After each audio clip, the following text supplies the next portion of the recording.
Hello, BookTube, and welcome back to Chatting Category Romance. This is a channel that I host with Sarah, the Bookish Knitter, where we talk about category romances, which is a specific subcategory of the romance genre that is usually associated with Mills and Boon in the UK or with Harlequin romance here in America. Most of the category romances that Sarah and I see and talk about will probably be Harlequins, because they have flooded the market for decades with dozens of titles every month for decades and decades. That amounts to more books than you could read in a lifetime. And the thing that makes them categories is that they have fairly strict corseted rules. Not only in terms of length, you're never going to encounter a category romance that's 500 pages long, but also in terms of ideology, of plot devices. There are love-inspired categories that are clean of any explicit romance items and are very faith-oriented on Christianity.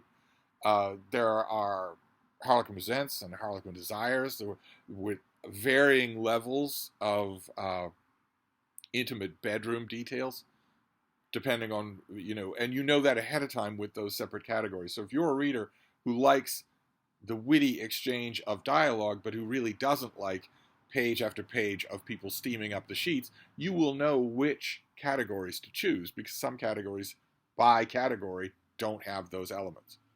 And so on and so forth, right down the line, from Harlequin historical to old-fashioned Harlequin supernatural romances, where you will know ahead of time the key elements that are there and the key elements that aren't. And when Sarah and I agreed to do this channel, I immediately ordered 4 category romances from Harlequin for the month of May. And we're going to be talking about one of those today. This is by Tara Taylor Quinn, and it is from the Harlequin Romantic Suspense line, which means there'll be a romance involved, usually 2 people thrown together by accident rather than old high school chums or whatnot. But there'll be some sort of mystery or intrigue. A serial killer on the loose, a cold case that's no longer cold, that sort of thing. This is called Cold Case Sheriff. And that is our main character, Jackson Redmond, who is a sheriff in Evergreen, Arizona. Evergreen, Arizona apparently doesn't have enough restaurants and has no weightlifting gyms. But let's leave Jackson alone. He's got a lot on his mind. He has a long buried trauma in his past, to say nothing of an upturned car on the highway. He has a long buried trauma in his past, and so does the main character of this book, Amy Barker, whose Aunt Bonnie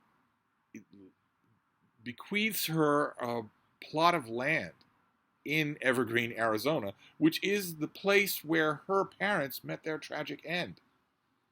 And the opening of the book has her driving, following the GPS, trying to find the exact coordinates of Aunt Bonnie's house, of Aunt Bonnie's property, so that she can take a look at it. She's not at all sure that she wants to live here because she has a trauma buried deep in her past. And she no sooner gets to the location that GPS is saying is the property. It appears to be nothing. An abandoned shack, an open lot of ground. It appears to be nothing, but as soon as she gets there, somebody fires on her car. A bullet pings into her car. And that is just the latest in first very mysterious and ambiguous and questionable assaults on her, and then explicit violence. And it's because of that she is thrown into connection with Sheriff Skinny Pants here, where he has to offer her sanctuary in his home. This is often a frequent gimmick in Harlequin Romantic Suspense, is that the 2 people who do not have romance on their mind at all and who don't know each other are thrown together.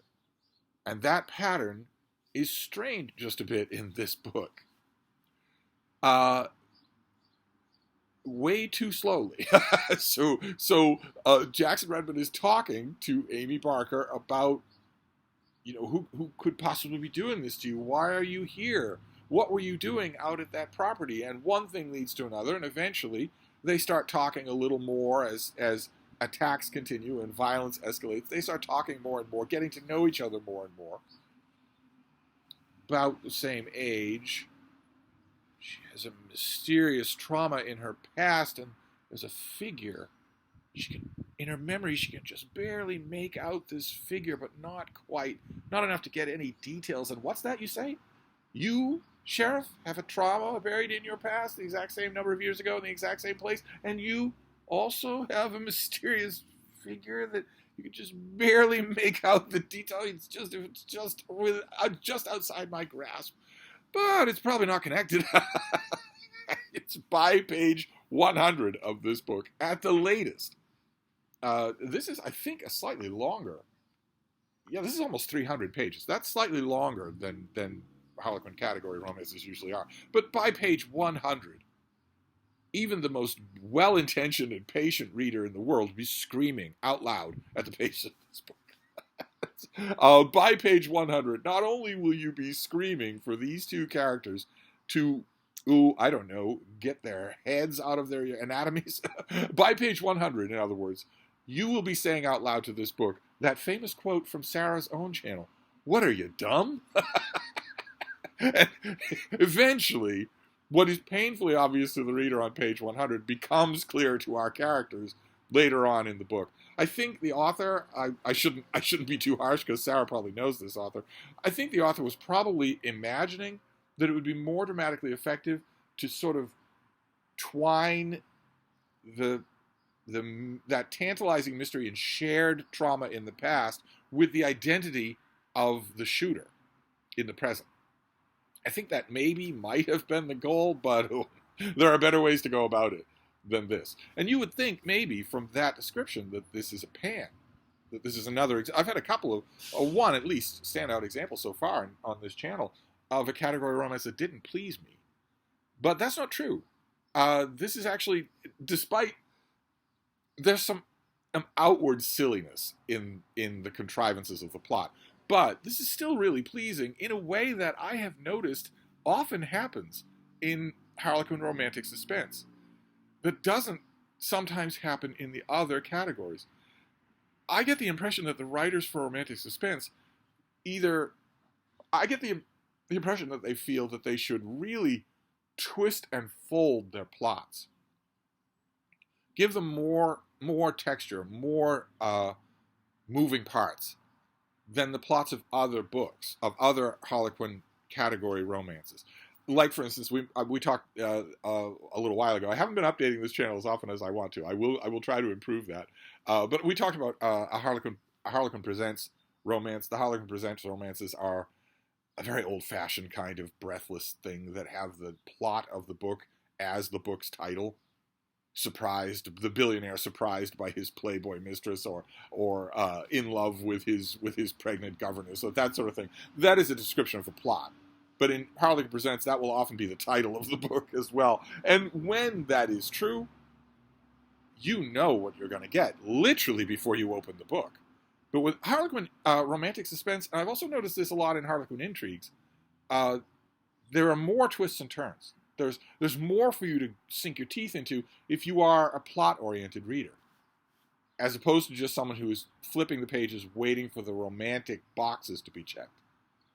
And I am that kind of a reader. So I was yelling a Sarah-ism on page 100. On page 100, I was saying, "What are you, dumb?" but it didn't matter because I kept reading. This author really is good at keeping those twists and turns coming on such a regular basis that you don't ever want to stop reading. So this is actually not a negative. It has a few maddening details to it. I mean, come on. But the maddening details don't overweigh the skill of the book. By the time with a novel like this with two characters who I don't think I'm spoiling anything by indicating here that they share an incident in their past. Let's put it that way. The outcome of the book that you're waiting for if you're reading a romance like that is that you're expecting that sparks will fly. You're expecting that in addition to resolving the shared trauma of the past, they will also fall in love with each other. And maybe she can get him to go to the gym and eat some lasagna as well. I don't know, maybe not. But and that does happen. And, so this author, Tara Taylor Quinn, definitely doesn't neglect that, but she throws in a lot of other stuff too, is what I'm saying. And that will keep you very entertained while you wait for those romance boxes to be checked. So this is not This is not a ding at all. So there you go. That is Cold Case Sheriff. Which the more you get into the book, the more you learn about Sheriff Redmond, the more you appreciate that there is a kind of a pun going on in that title. The title has a layer of meaning that isn't just on the surface, which is kind of neat as well. That's what I love about these category romances, is that these ladies, the writers who write these things, if they're good, they find ways to really give you stuff. If you look at the vast history of Harlequin category romances, you will encounter thousands of them where the writer is simply sleepwalking through the bare minimum of what that category for that month requires. It's possible to do that and get your check from Harlequin. So I always appreciate when authors don't just do that. So anyway, that is Cold Case Sheriff for this time around. And I will try to get another video up this week on another, because I continue to read category romances. I've got the bug. So I'll continue to do that, and I'll nag Sarah to do it too. Anyway, well, I'm going to wrap this up for now, but I'll be back. Thank you, BookTube.